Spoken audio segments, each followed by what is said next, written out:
Hello and welcome to another Filmfest Bremen talk in our virtual studio. And our next guest of a short film is Dani Sarandieta, and he's from Spain, and he has made a short film called Martin, and this one is settled in San Francisco.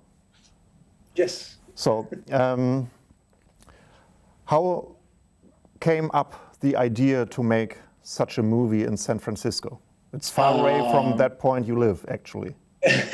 Yeah, it's a really funny story because the writer, who's a friend of mine, Alvaro Parrilla, who actually lives there in Germany, he sent me not a script, but kind of like a list of dialogues. And when I read it, I didn't know what I was reading actually. So I was just reading and reading. At the end of the whole thing, there is this turning point. And I couldn't stop laughing. I wrote him back, and I was like, "This is really funny. This is actually really funny," because we are playing with the whole situation that happened at the beginning of this year in the Capitol and all the stuff that happened in Washington. So we were talking. He was like, "Would you like to do it?" And I was like, "I would love it, but I live here in Spain, so everything happens in the States. So I have to made up my mind to find a way to do it." And actually it happens that there is a really good actor, an American actor here in Seville actually living. So I reached contact with him and I asked him if he was willing to do it. And he said, "Yes, sure, but how?" We are living in Sevilla and we are nothing look like anywhere in the States. So my producer, Alex Jana, and I were searching for a place to do it. And I don't know if you know it, but there was a Universal Exposition here like 30 years ago. And there are some modern buildings, something like that. Mm-hmm. So we were there, we were like looking around and we were like, this could be like a place from the West Coast, maybe San Francisco, because I used to live in New York and Los Angeles. And I was like, I know San Francisco, maybe it could fit. And we made it real. And it's kind of amazing, actually. So you tricked us. A little bit, a little bit. If you bought it, I did it. So, yeah, it's funny. And it's hard to talk about your movie without spoiling it.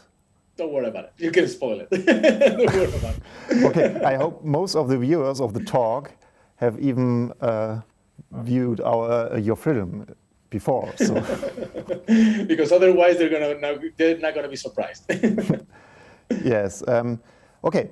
The story is about a woman who gets a phone call of a. The story is about a woman who received maybe friend during school time.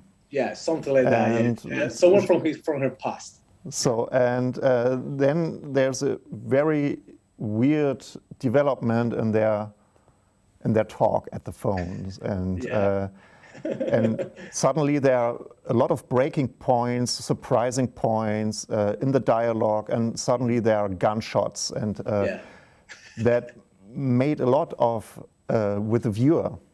Yeah. So you don't know what you have to think and what you have to expect, and suddenly he's ordering her to a television, and she sees him at the Capitol during the occupation. Yeah.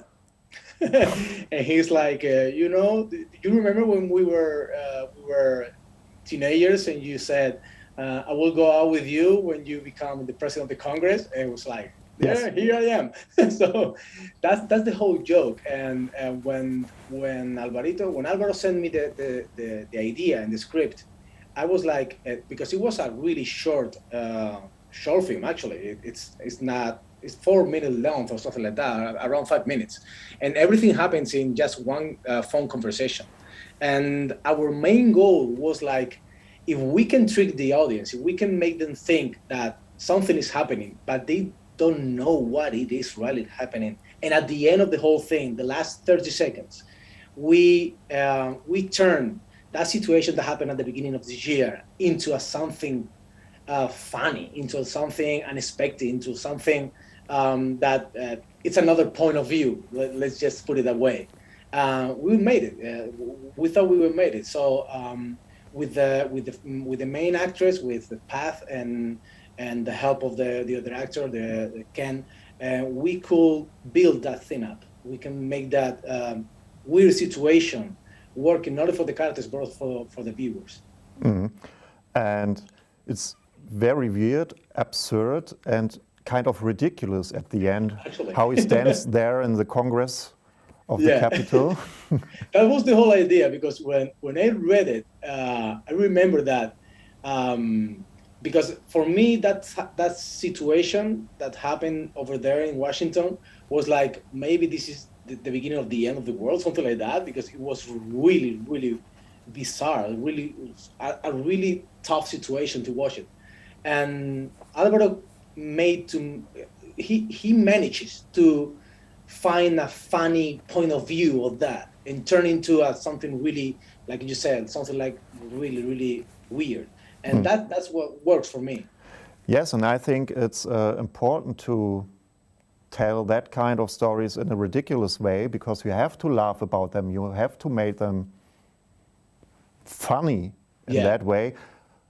Of course, you have to take them serious, but kind of funny, and you have to make jokes about them. Yes, absolutely. Absolutely. They don't get any more power. No, actually, I remember that in the early conversation we were like, we need to find a serious point of view of the beginning of the whole thing to make the audience think like this is more like a thriller than a comedy. We were in the pursuit of telling a story, a serious story of a character who doesn't really know what is happening to her, and that with conversation on the phone is like, what the hell? I don't really understand what is happening right now. And that was our main goal, to make the people think like, what is going on right now? And right at the end of the whole thing, we turned the whole genre. We changed the vibe, we changed the feeling. We made the seriousness into a funny situation. That was our main goal. And it's only a 5-minute short, but there's a lot of in it. So thank you very much for that. I laughed a lot. I like it. Thank you very much. Thank you very much. Then we made it. If you love it, we made it. And it is in our section humor and satire, and it's very settled in there. And I wish you good luck with the jury next week during our festival. And next year, I hope you will attend to our festival in person. I do. I really hope, and I'm really thankful to you, to the organization, for letting us to be part of the festival. And I would love to be there, but I can swear that if I can make it, the next year I will be there. Top. And if you had a wish for a special section in our festival, we change the focus section every year. This year it's sustainability. Last time it was literature. What would be your favorite special section of the next Filmfest Bremen? Due to the moments that we are living right now, I would say peace, something like that. I would say something related with moving really far from the madness that we're living right now. Yeah. Because we are just living, or I hope, living a pandemic situation, and we're getting into a war-thon. It's like it doesn't make sense at all.